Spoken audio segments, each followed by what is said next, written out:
Looking for tabletop solutions? It's Libby, your total tabletop provider. One brand to ask for by name. Welcome to ACF Chefs Forum. Thanks again to Libby for bringing us today's learning opportunity. We appreciate you all tuning in today for this webinar and hope you're ready to learn as we shine the light on certified master chef Tim Bucci as he shares his thoughts and tips on creating modern plant-based appetizers. It's important for culinarians to connect, to share, and to offer inspiration and mentorship, which is exactly why we're excited to have an expert here with information just for you, the leaders and future leaders of the food service industry. Before we begin, as a note, we want to hear from you. Please use the chat function to collaborate with other viewers and the Q&A function to pose questions to today's featured chef. So let's get that conversation going in the chat. If you haven't already, please let us know where you're tuning in from today. I'm Jackie Pressinger, American Culinary Federation's Director of Strategic Partnerships, and we're thrilled to have a very respected industry expert with us today. ACF certified master chef Timothy Bucci has been a professor of culinary arts at Joliet Junior College for over a decade and teaching for over 25 years. He has spent 3 decades working in restaurants, hotels, and schools, and has a wide variety of experiences that are advantageous for his students' success. Some of Chef Bucci's accolades include being a member of ACF Culinary Team USA, and he has earned the title of ACF Chef Educator of the Year in 2009, as well as over 60 medals in the ACF sanctioned competitions, with 30 of them being gold medals. I could really go on and on. He's such a talented culinarian, but Chef, we're excited for your presentation. So at this point, I'll pass the presentation over to you. Thank you so much, Chef Bucci. Great. Thank you so much, Jackie. Good morning, everybody. So today we're going to talk a little bit about some plant-based appetizers. One of them is, I guess, a little more plant-focused. There is some gelatin in that one, and we'll talk about that briefly. But today, plant-based food has been very trendy over the last few years, obviously. But with the amount of increase in prices of meat products all across the board, chicken, pork, beef, lamb, fish, I think it's a good idea to focus a little bit more on the plant-based side of things. And also, when I go out to eat, I've had rack of lamb and tenderloin and lobster and, fish and so forth. I always look at what are they serving with that accompaniment? What are they serving with that protein? That's what kind of sparks my eye. I think you could be a little bit more creative with the plant-based side of things. So we're going to do 4 dishes today. And you'll, I don't know if you have the recipes now, but you will get them. So what I tried to do was come up with dishes that you could use as more like formulas or techniques. So instead of, here's a recipe, and, when I teach my students, I want them to process and think about things. The first appetizer that we're doing is a cauliflower mousse. So we did this in my class this week.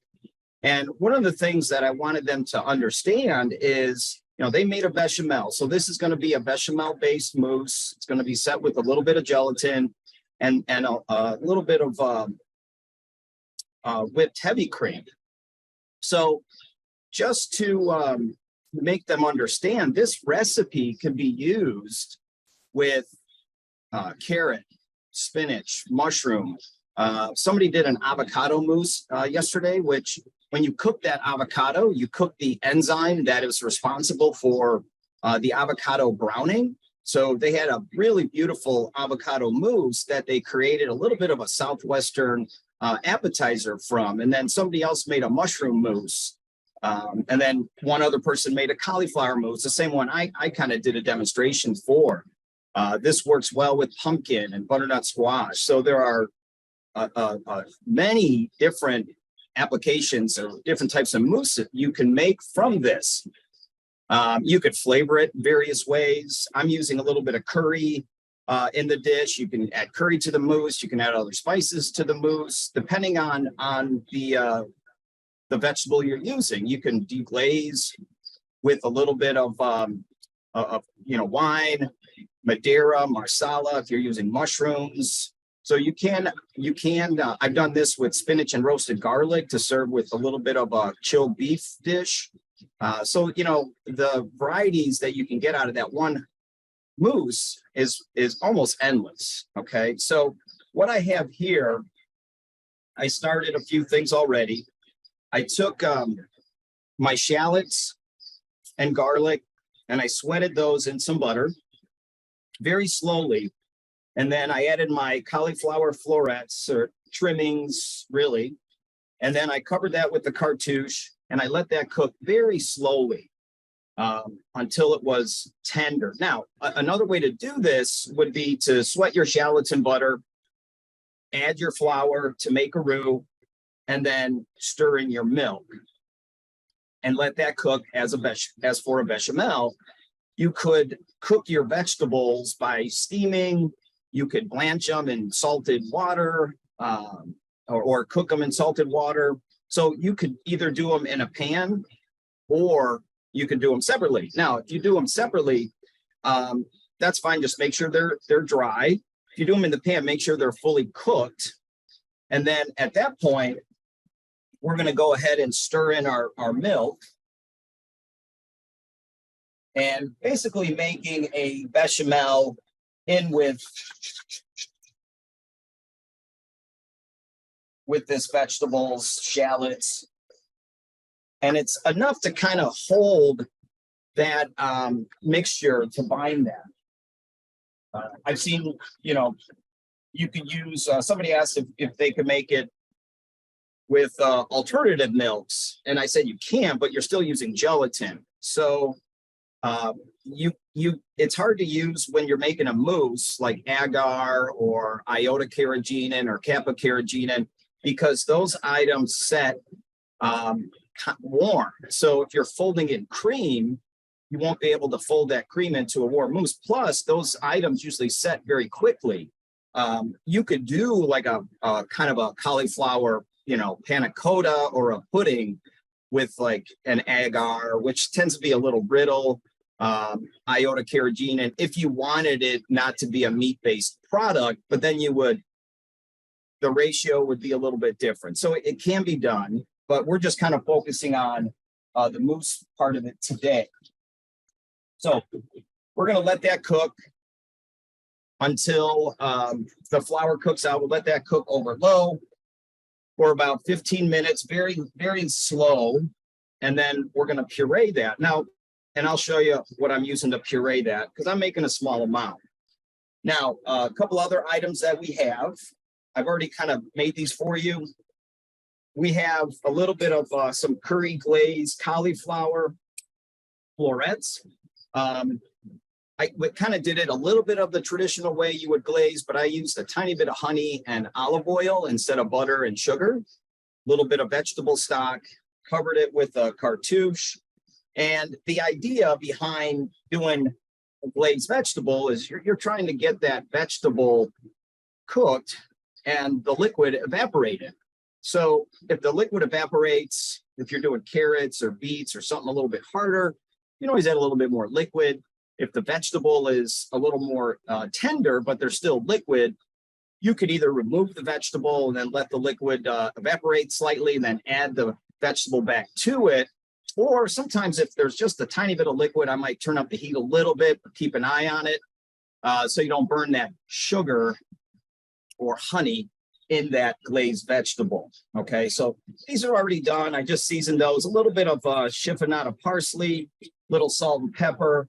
And again, my focus here is utilizing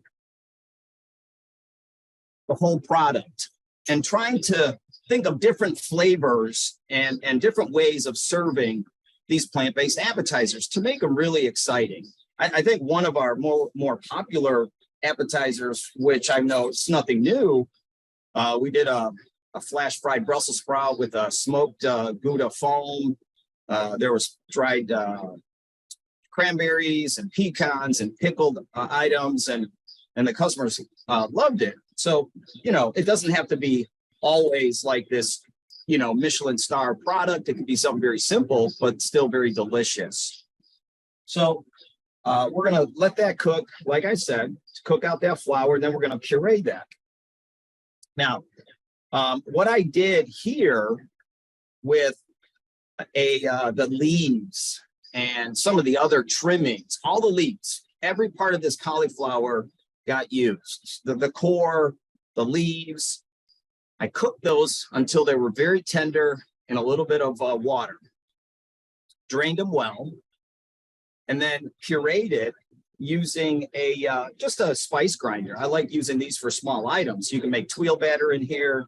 You can puree, small amounts. It's hard to do it in a Vitamix. You end up losing a little bit of your product, but these work great. Makes things very smooth. You can just weigh things right in here, trying to get away from using too much plastic. So I made a tuile batter, and this would work well with other vegetables. And the recipe will be provided. So there's cauliflower. There's a little bit of butter, powdered sugar, curry powder. You can use other spices, a little bit of egg white and flour. And I just kind of buzz that until smooth. I have a couple different silicone molds here that I sprayed. And we're going to make a couple little tuiles. Now, when you're using these molds, and these are, a fairly new product, a lot of different companies are making them. This came from a place called Frida Molds. I kind of like those. I've had other molds from other companies. So you want to make sure you kind of fill in the gaps. And then once you do that, you want to make sure that you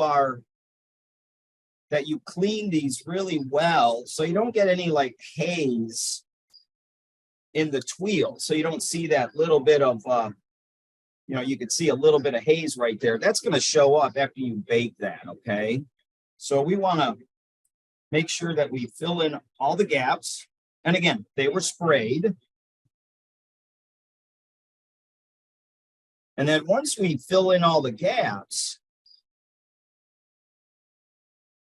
then what we want to do is take an offset and not press too hard. You don't want to buckle it, and just scrape it until it's nice and clean.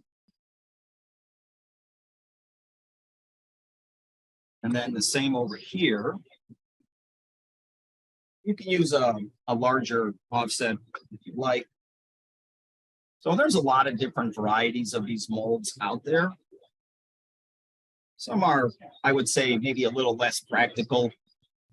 I also like to look at what kind of dish I'm making and then pick out the kind of tuile I want to. So it's not just, you're not just putting any kind of a tuile on your appetizer. Okay, so now we're going to bake these. They take approximately 5 minutes.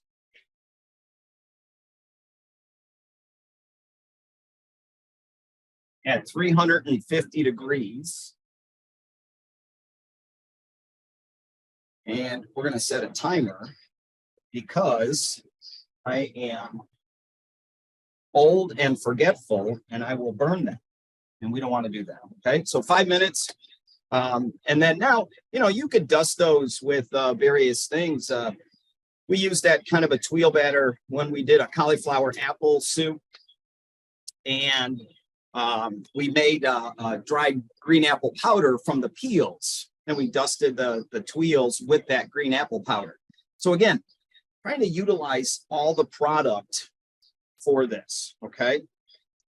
All right, so after we let that base cook, then we're going to go ahead and puree it.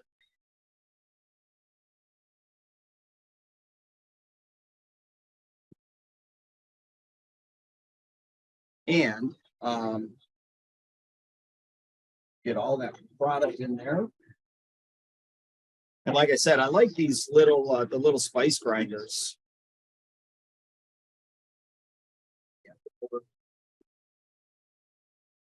Uh-oh.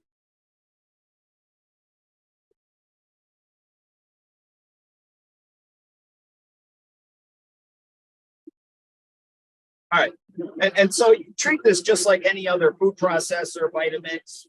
Kind of process that, scrape it down a little bit.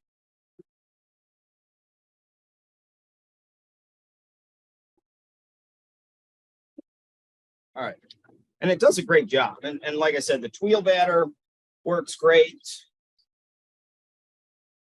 And other, I've done even, I've done little small amounts of mousseline. I would chill it, obviously. And then in a bowl, at that point, what we would do is we would have our bloom gelatin. Okay, our gelatin would be bloomed. Squeeze it out after we bloom it in ice water. And then we would add it to our hot mousse.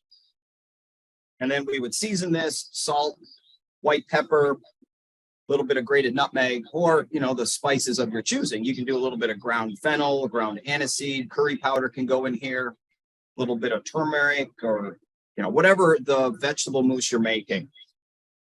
After we added the gelatin, I would let it cool until about 90, 85, 90 degrees.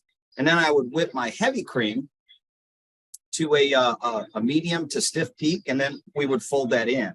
And just to save a little bit of time, I'm just going to go ahead and, again, we would add the gelatin, let that cool to about 85 to 90, fold in our heavy cream, and then we can go ahead and deposit that in some type of a mold, flexi mold. You could use little cylinders. And then I would throw this in the freezer and let it set. And I have one done already. So what I did was I just popped it out frozen. I let it temper on the plate. If it's in the cooler, it'll still be easy to handle if you had them laid out on a tray with some parchment paper. But if you let it temper before you serve it, it's going to eat a lot better. Okay. Anytime you serve a mousse, chocolate mousse, a Bavarian, anything that has kind of a gelatin based product, or it's set with chocolate or butter, it's always going to eat a little bit better when it's tempered a little bit. So it'll eat nice and soft. Okay. So, and then on the plate, we also I made a golden raisin puree, which you have the recipe for. We have some shaved cauliflower.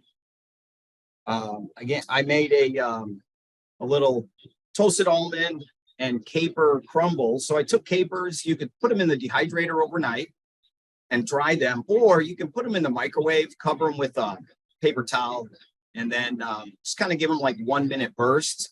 You can do that with olives. You got to be careful with olives though, because of the oils in there. They can burn. And then let them go until they're dry. And I think these took about maybe 4 or 5 minutes until they were crispy. And then I tossed them in with my toasted almonds, some parsley, garlic, little lemon zest, almost like a gremolata kind of, just to give that a little bit of a salty pop, which will go nice with the cauliflower and the curry. Okay. Also have our sauce for this. That's our Tweels.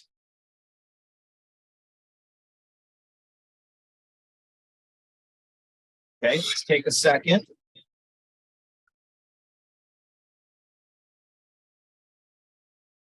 Okay. So want to take them out while they're still warm. Okay. And then just kind of lay them down. This, even though this would be too large, what I might do is I might try to cut out a center maybe. I'm just trying to show you a couple different patterns that we could do that might be nice for this this dish. Okay, so we have some different Tweels. Again, this was made a good portion of it was made from the cauliflower leaves. It's just kind of adjusting the recipe based on the amount of water that we have in our batter. Okay, so some vegetables might produce a little less water, might have to back off a little bit on the flour when you make this. Okay, so we have a couple little Tweels there that we use. All right, we'll go ahead and finish plating, and then I have some creme fraiche here that I diluted, just a little bit of buttermilk. So something very refreshing, a little bit of tart with the fermented dairy product. And then I have some mint oil. We're just going to add that to our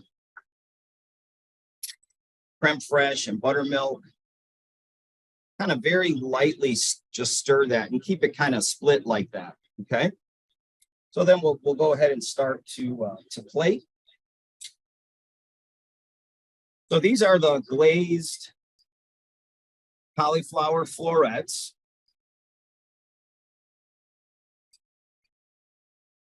And again, I would let these chill because this is a cold appetizer.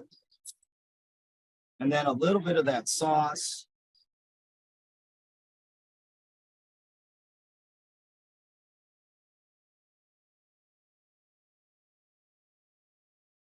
Then we have a little bit of some shaved cauliflower, something that's a little bit fresh and clean.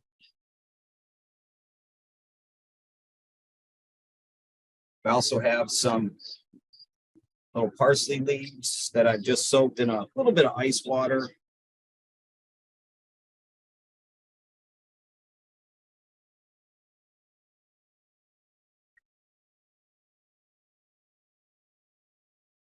So again, trying to create something that is visually attractive, that's delicious in terms of flavor. So then I have a little bit of this crumble. Just put a little bit around.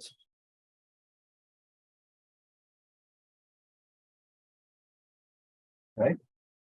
And then we have one of our tuiles. Now, this one could work, okay, because that it would kind of like encase it, but the nice thing is the guests can kind of see through that. Or, we could use this tuile as well, and it still kind of makes sense. Okay, I kind of like the way this looks. It almost looks a little bit like kind of plants, and again, trying to reinforce that kind of beautiful look of a plant-based appetizer, but also delivering a lot of flavor. Okay. So that's the first appetizer. We're going to set that aside. And then we're going to go on to another one.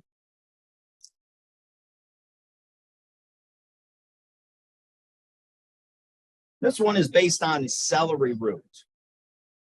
Oh, and the green apple, golden raisin, almost forgot. The piece de resistance.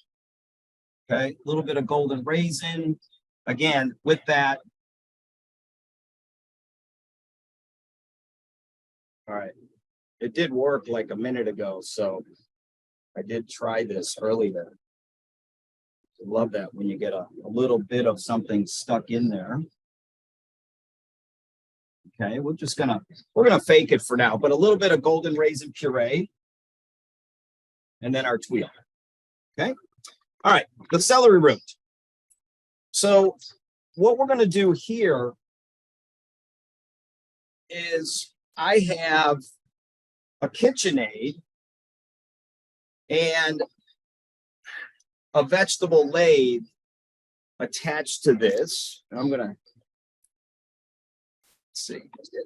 see it right there. Okay. Now, this is actually a KitchenAid brand vegetable lathe. They have other lathes that work. There's some plastic ones, metal ones out there, more of like a Japanese vegetable slicer. This one I like a lot because the celery root sometimes could be a little soft in the middle. And there's two prongs here that holds that together. So what we're going to do is a dish based on celery root noodles. Okay, so zucchini noodles have been around for a long time. I'm kind of getting tired of the zoodle, but some people still like them. But with this, you can do celery root, you can do beet, butternut squash, turnip, rutabaga, apples. You can mix the celery root in the apple or the turnip in the apple. We've done like a celery root carbonara. So a little bit of just a lighter, kind of a lower carb dish. There was still the pancetta or the guanciale in there, so I wasn't saying it was completely plant-based, but we've also did a play on a buffalo wing where we did a stuffed chicken wing, fried it in a crispy rice batter, and then tossed it in a kind of a buffalo sauce, and then served it over celery root noodles that was tossed with a sauce made from the trimmings of the celery root and blue cheese. So the whole play on, like, you know, a buffalo wing and blue cheese and celery. And it was a just lightly cream sauce, wasn't heavy base, wasn't based with heavy cream either. So the nice thing about this lathe,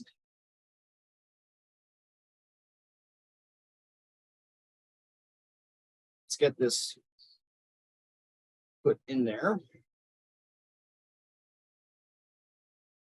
And you can kind of control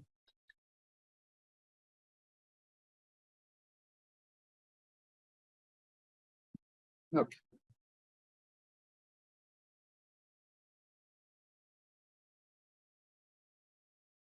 The pressure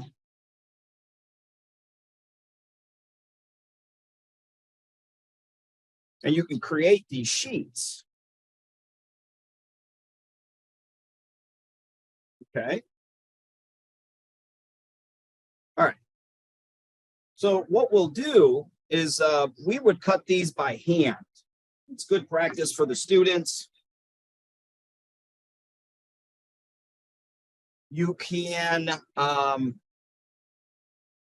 them into fettuccine. You can cut them into pappardelle. So I would just go ahead and cut them. Now we also started to put them through a fettuccine attachment cutter, which they do work. It's a little tricky. You have to kind of feed it in and then kind of pull it from the bottom, but it did work because we were doing quite a bit of these noodles. So what we can do is just lightly kind of fold those. Water going.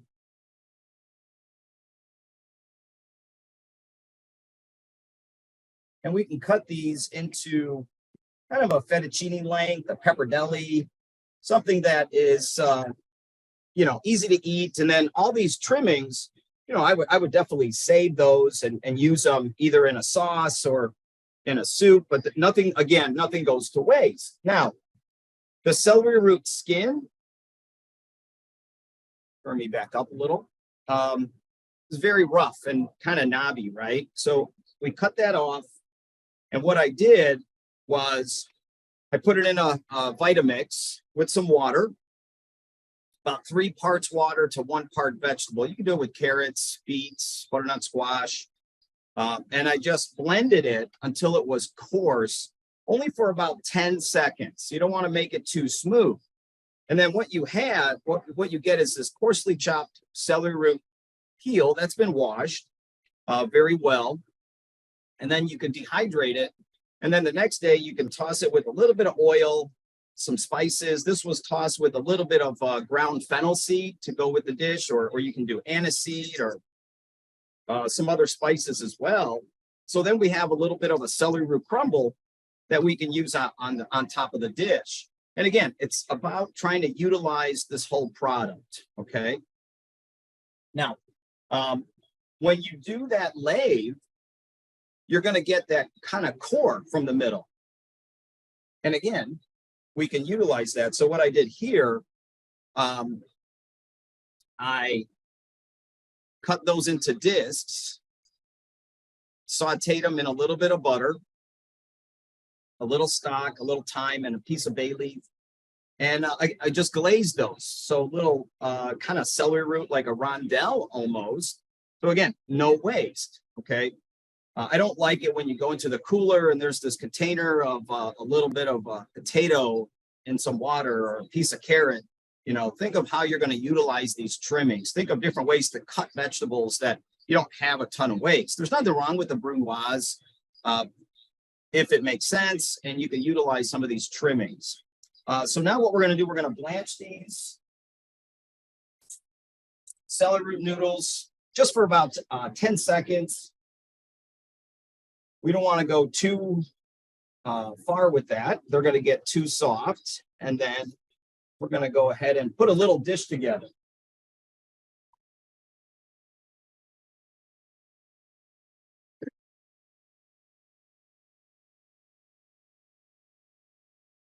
this is only to just kind of make them a little bit pliable when we go ahead and saute these. We would blanch them, we would chill them,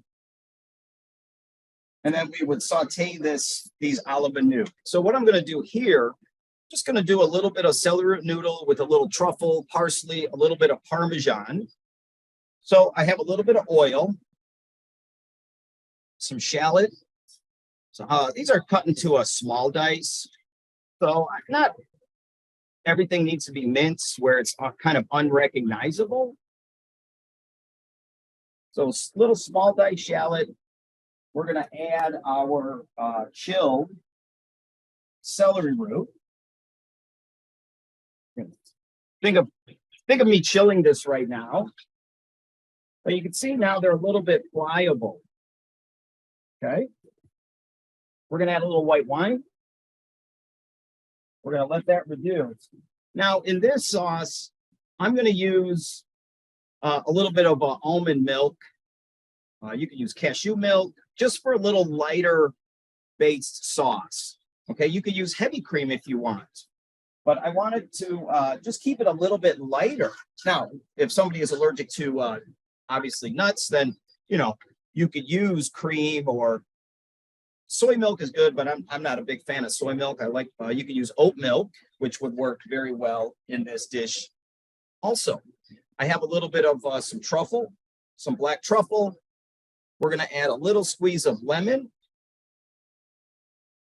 just for some acidity, a little bit of parsley. And this dish, these noodles can go together very quickly. You can have some bacon or pancetta. This is plant-based, so we're going to avoid that. You could do mushrooms with the celery root noodles. You can do, apple in here, a little small diced or pickled apple at the end as well. Okay, so again, think of things that are going to work well. Think flavors that are going to pop and become very delicious. Okay, we're going to finish this, and we're going to let that almond milk kind of evaporate. We're going to finish this with a little bit of Parmesan Reggiano. You can use Pecorino. If my mom was listening, she would be saying, "Why is he using Parmesan? We only eat Pecorino." She's Sicilian. I'm half Sicilian. And we grew up pretty much eating Pecorino Romano. Now, we did a carbonara in class as well. And instead of using egg to order, I just kind of experimented with something and used egg yolk powder. And I thought it gave a good richness to the sauce. It thickened it up like a regular kind of a carbonara or a cacio e pepe would thicken up with the egg.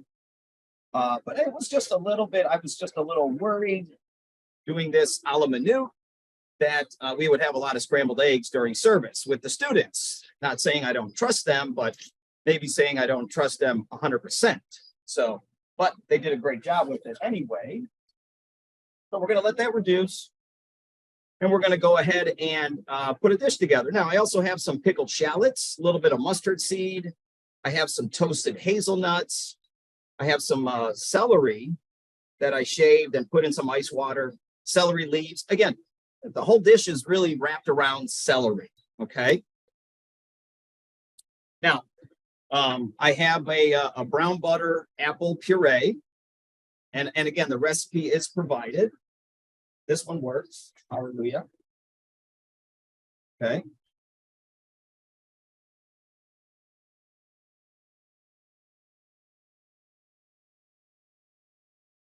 I know somebody's out there laughing right now, but this happened to everybody at some point, right? All right. I have some of those glazed celery root discs. So I have the brown butter apple puree, glazed celery root discs.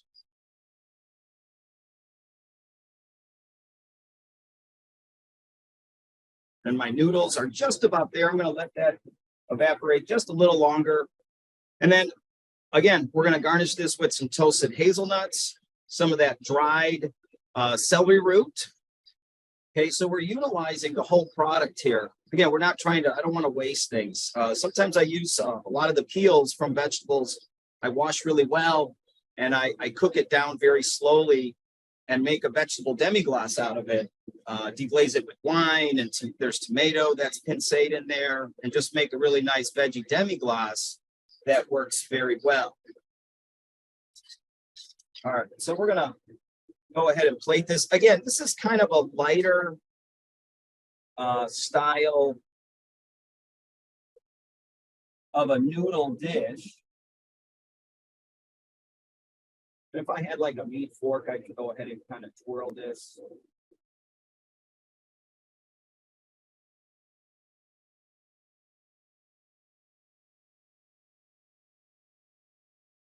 Okay. We have some toasted hazelnuts, just for some texture, the nuttiness to go with the apple and the brown butter, some of the celery root. Some pickled shallots, and some of the mustard seeds. Give it a little nice pop to it. A little bit of some celery leaves. Again, you can make a nice little dish here with just celery root. If you can use other root vegetables, and then maybe just hit it with just a little bit of Parmesan on top. Okay. So that's another dish that we could use. We could do with just celery root. And really, the only thing I used was celery root, a little bit of apple. I could put some diced apple or pickled apple in this celery root. I could use a little cream in there if you wanted a little creamier, a little heavier, or richer. That's up to you. Okay, I just wanted something light and let the flavor of the celery root stand out. Okay. All right, so that's our second dish.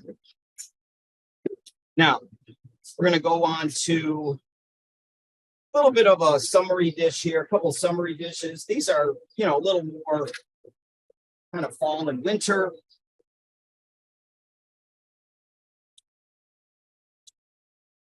And we have a heirloom tomato. So what I did here was I got some beautiful heirloom tomatoes. Again, when you have a really great tomato, you don't need to do much to it. Okay. You don't need to do a lot to it because you want to showcase the vegetable. I'm going to just add a little sea salt to these. A little bit of fresh black pepper. And then what we have, we're going to garnish this with is I did some pickled honeydew. Okay. So again, we want to try to think about utilizing the whole product here, right? So we have some pickled honeydew, and then I pickled them, and then afterwards I took them out of the pickling liquid and I compressed them just to kind of intensify their color. So these have been pickled.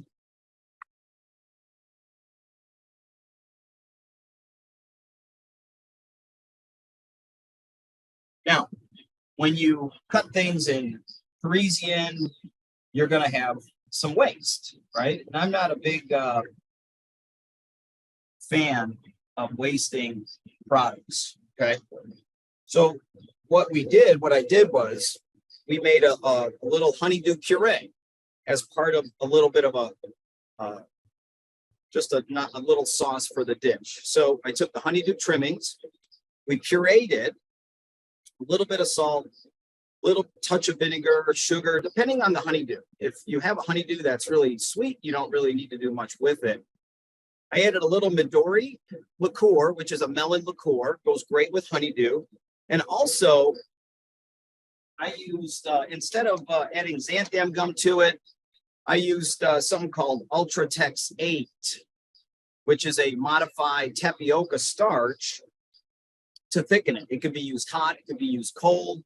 You can just kind of use a hand blender and buzz it in. Doesn't need to be sheared in like other additives. So Ultratex 8, it's great. It doesn't, like xanthan gum would be fine. You just got to be very careful that it doesn't give you that kind of stringy texture to it if you put too much in there. So honeydew puree from the trimmings. So we're going to add a little bit of honeydew puree.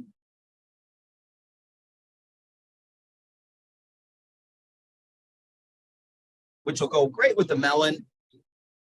Now, I also did a miso and roasted lemon creme fraiche. So in class, we did a play on kind of a BLT with a lettuce coulis, lettuce emulsion. We did heirloom tomatoes, smoked tomato vinaigrette, and then we did a miso and roasted lemon mayonnaise. So, and then some crispy focaccia on top. So when you ate that, it tasted like a BLT because of the smoked tomatoes that we use to make the vinaigrette. You peel your tomatoes, you take them, cut them open, just cold smoke them, and then make a nice vinaigrette out of it that just pops, right?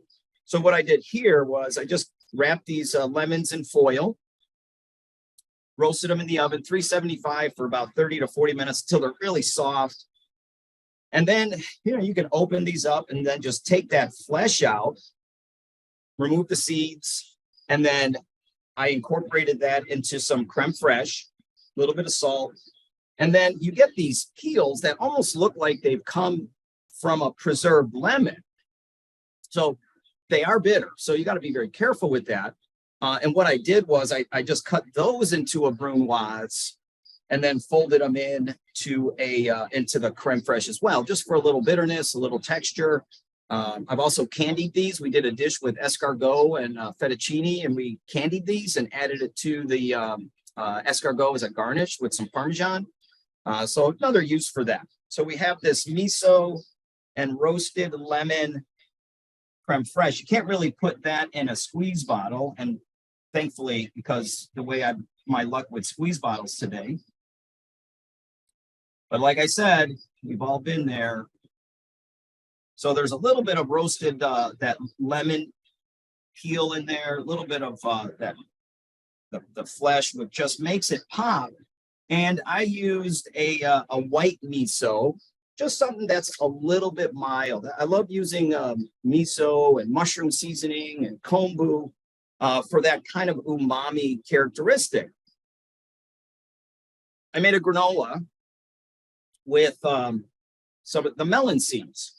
So melon seeds, sunflower seeds, oatmeal, some oats, honey, spices, and I made a granola that we're going to use. Now, the honeydew seeds actually work well. You could even do like fried honeydew seeds and spice them.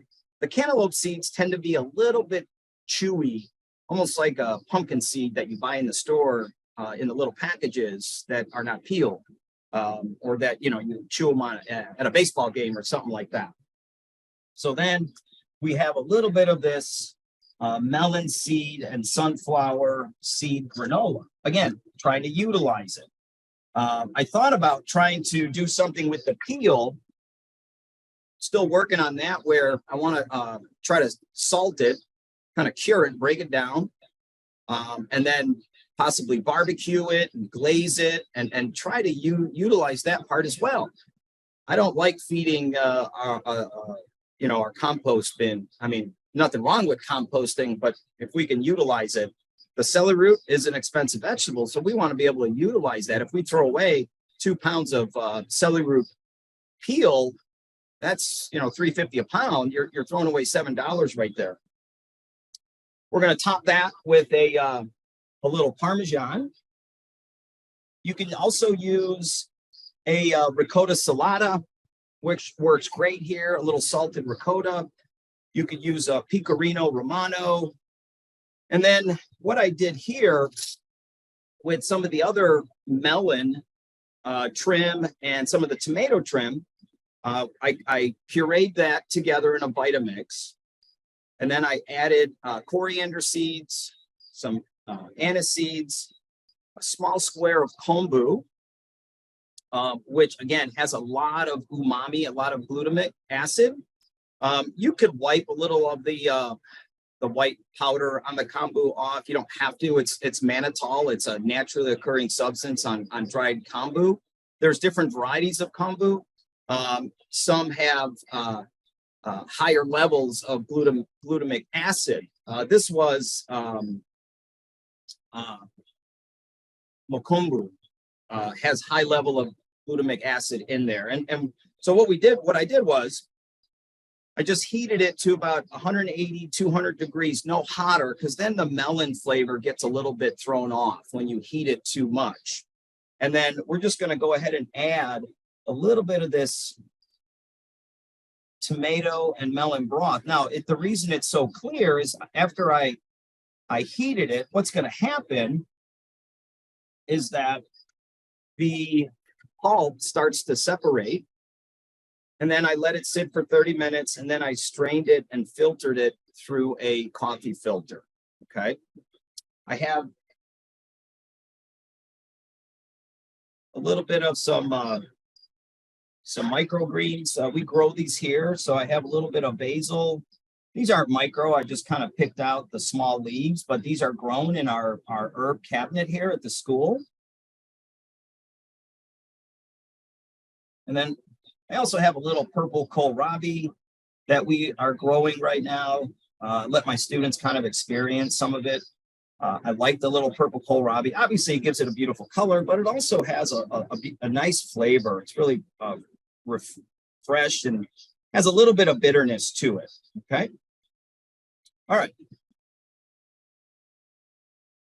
So again, this is the tomato appetizer. And again, we try to use everything. We try to use the pulp to make the broth, the melon trim, the tomato pulp, any juice from the tomato as you're cutting it, I try to say has some nice texture. We have some delicious umami characteristic from the miso and the kombu and the broth.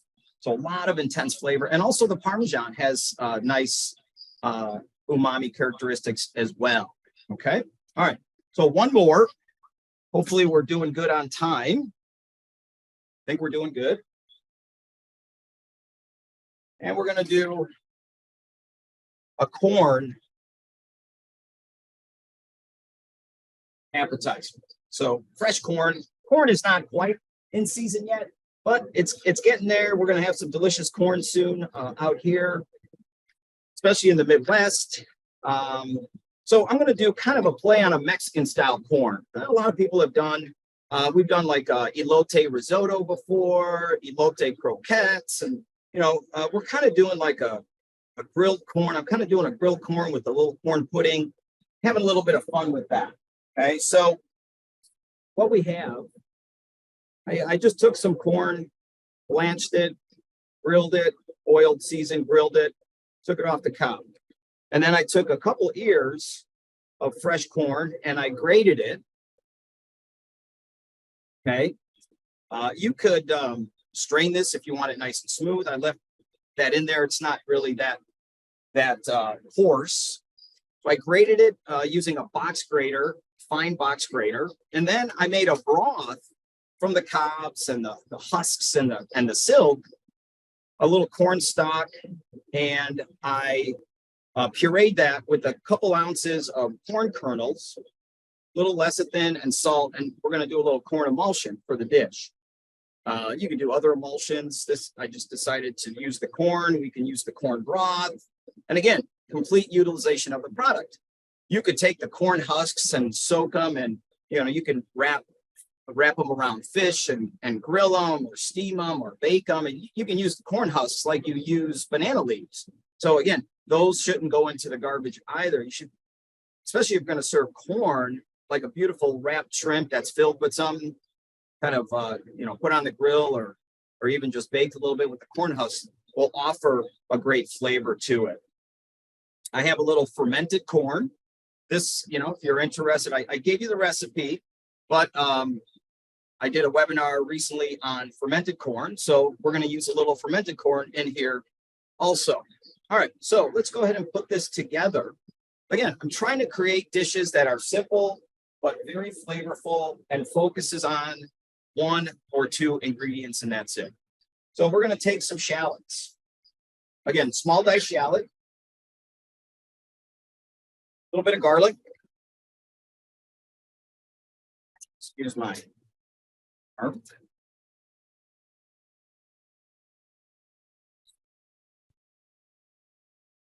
We're going to sweat those.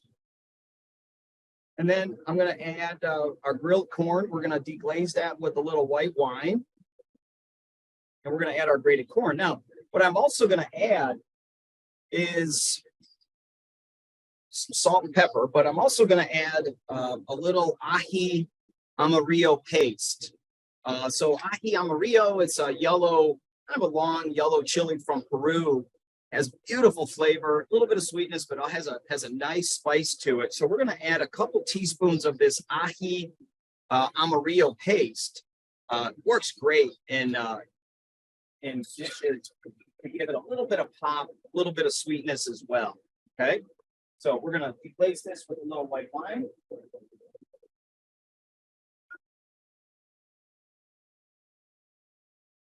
We're going to add a little bit of that ají amarillo paste.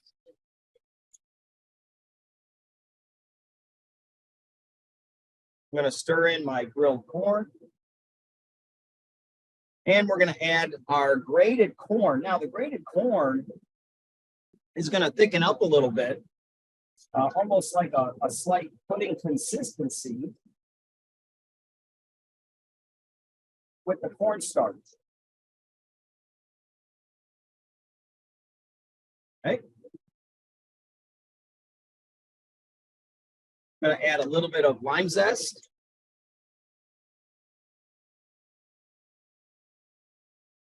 Again, this is a very quick kind of a la menu dish.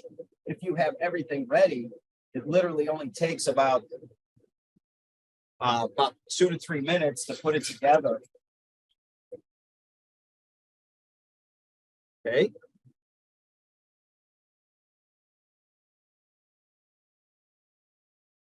And then I also have a little red pepper, red chili puree. So a little roasted red pepper, some Thai chilies. I made a nice little puree with that, with some sunflower seed oil.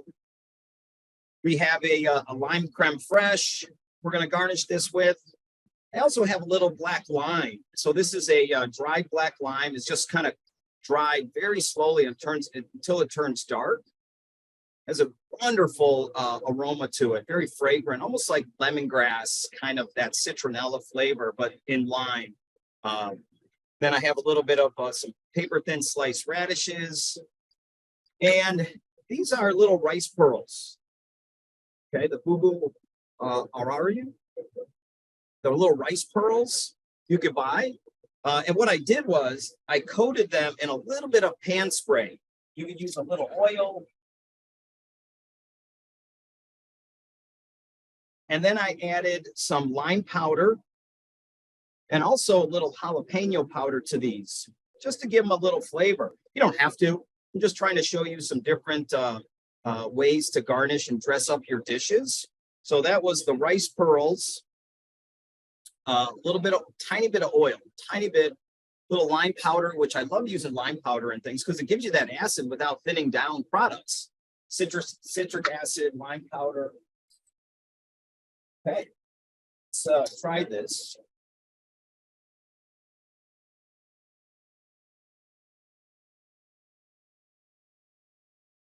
Very good. We're going to add a little Parmesan.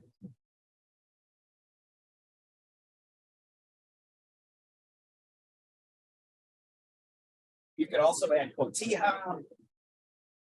Cotija doesn't really melt well. You can use that as a garnish. You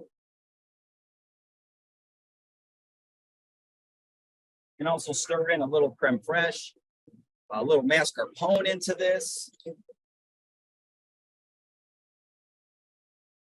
Not really using the ring cutter to form it. I'm just kind of using it to kind of keep it a little tighter. And then we have our red chili puree.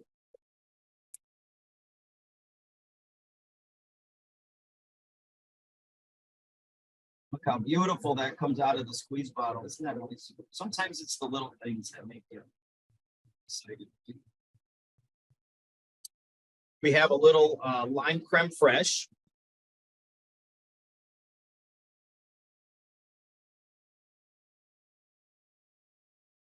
Sometimes you just need to cut a tip.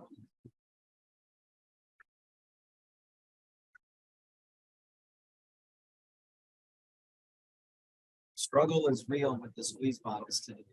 Struggle is real.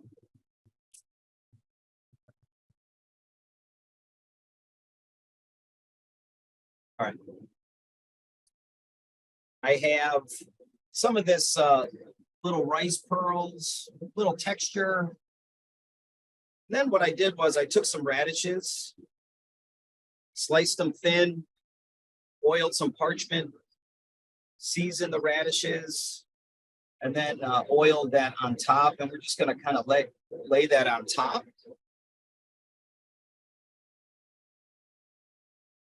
And then some of our black lime powder.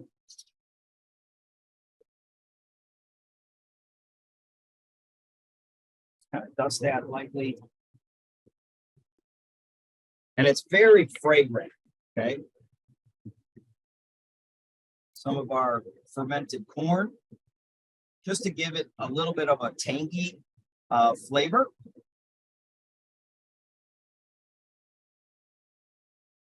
And we're going to just hit that again with a little bit of Parmesan. You can see I'm 100% Italian. I love Parmesan and Pecorino Romano. So I'm kind of into little like center of the plate kind of plating. And then we also have our corn emulsion. Now, when we do this,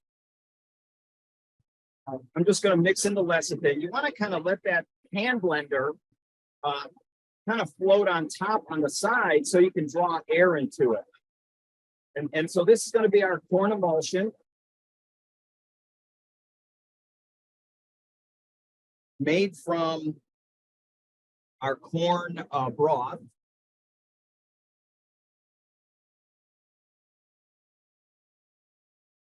Just going to put some of that corn emulsion right around the plate here.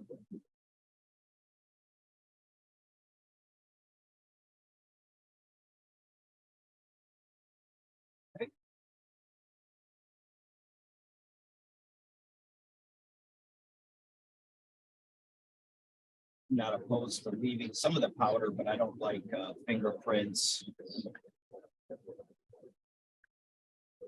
Okay. So we have our 4 dishes. Let's get rid of some of this.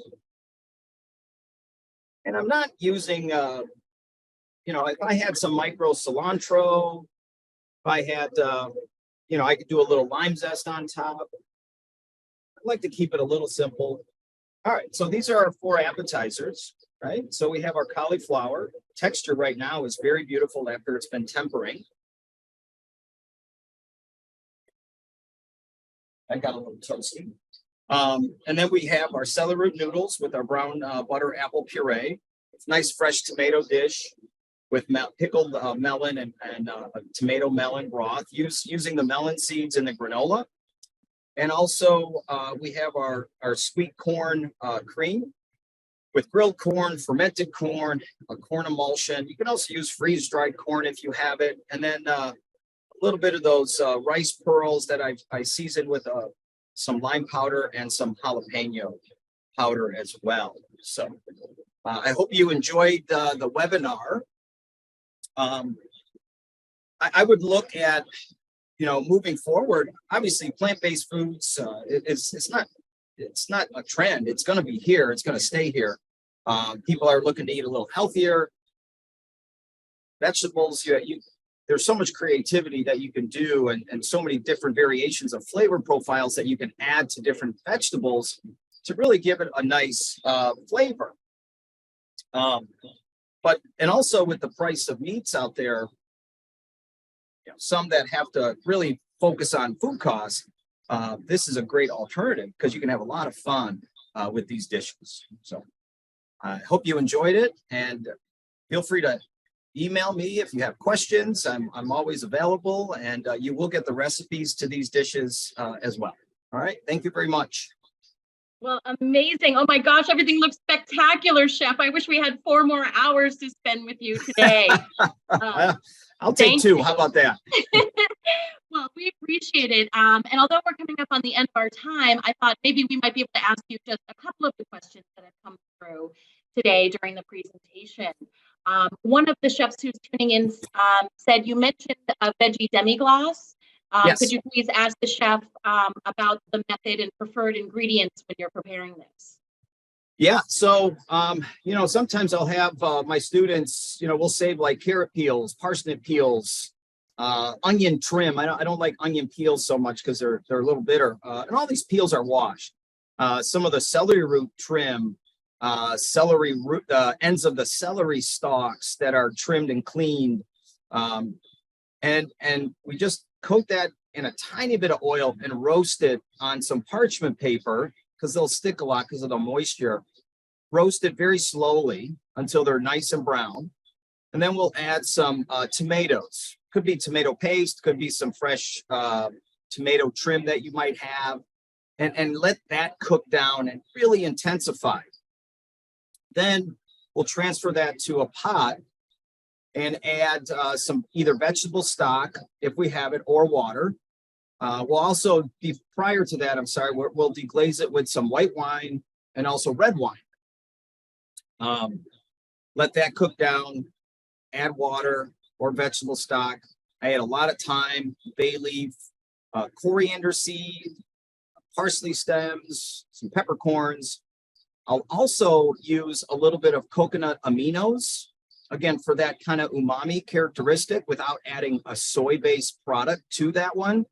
And then we'll let it cook and skim. Now, what I like to use in there to season it or add salt is I'll use some mushroom seasoning. Again, you can put some dried mushrooms in here and mushroom stems, that could all go in this. So virtually all your vegetable trim, and then it will have to be thickened. Now, I thickened it with a little bit of the Ultratex 8 so that it doesn't have, keeps it clear. It doesn't kind of become gummy or anything like that. Sometimes I'll use a little bit of shiokoji in my vegetable demi. Again, I did a demo on fermentation and talked about shiokoji, so you can add some of that to give it more that umami characteristic. So when you take out that like roasted meat product, you need to add something to it to give you that really delicious flavor. So I'd be happy to share a recipe if you email me, and no problem. Wonderful. Well, thank you very much. Another chef has asked a question, wondering if you ever use any foraged items in your plant-forward dishes, and if you have any advice or concerns about using Foraged? Yes, chef. Not too much out here. We're in Joliet. We don't have a lot of places to forage. I'm not really a mushroom farmer, so I couldn't really help with that. I know that some of my students do mushroom foraging. So I don't really have a lot of experience doing that. I know there's other chefs out there that Dan Huglier, who's a great master chef. I know he lives in Michigan and in the woods, and I'm sure he might be able to answer that question for you on that. Wonderful. Okay, and we'll make this the last question, just in the interest of time. One of the student chefs has written in wondering what you think are the most important skills that they can be working on as a student chef. They dream of one day becoming a certified master chef, and they want to make sure they're setting themselves up for success over the next 10, 20, 30 years. That's a great question, and I'll take the 4 hours now. No. Honestly, you're starting out as a student chef.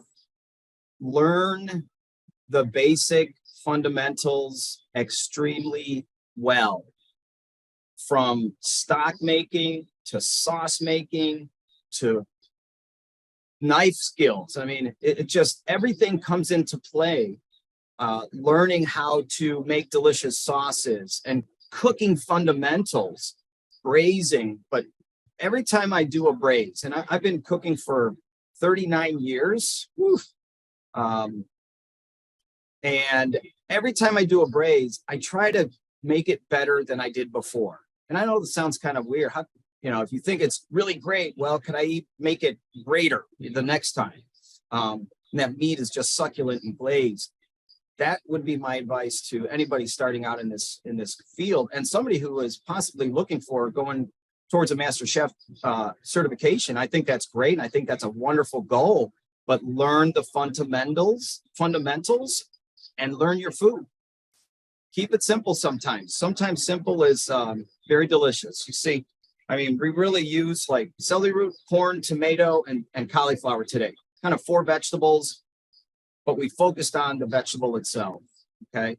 So learn the fundamentals. I can't keep stressing that, and learn them well, and take everything very serious and take everything to heart, all right? Yes, wonderful. And Chef, any final words that you'd like to leave those who are tuning in or watching the recording with today? Well, I encourage you to experiment. I am pro carnivore, as I said to Jackie before. So I am a meat eater. Yes, I'm not vegan, vegetarian, but vegetable, plant-focused, plant-based dishes you can have so much fun with. They offer so much flavor and a variety of colors that makes everything just, pop. So have fun, try some, I just kind of touched the surface on some of these dishes. There's so many other variations and ways we can do this. Just have fun with your food and make people happy. I love it. Perfect way to end the webinar. Thank you very much. And a huge virtual round of applause as we thank Chef Bucci for a very informative presentation. And we've been seeing all your comments in the chat, so we know you've enjoyed the demonstration. Thank you. Thank you. Chef, we appreciate you taking the time to be here and sharing your innovation, your insights with the ACF community of culinary professionals and students. So please know how much we value your time and your expertise. All right, so for those of you tuning in, please be on the lookout for the survey that you'll receive tomorrow with the recording and the recipes. You'll need to complete the survey in order to earn your 1 hour of CEH. And we hope that you'll join us on our next webinar as we begin our pre-convention webinars. Our next webinar will be on June 26th, a demonstration by Chef Will Barrio, CEC, CCA, AAC, highlighting American regional cuisine as he presents flavors of Maine. And our next webinar will be on June 27th as we look at the trends and norms of the food and beverage industry presented by Certified Master Chef Lawrence McFadden.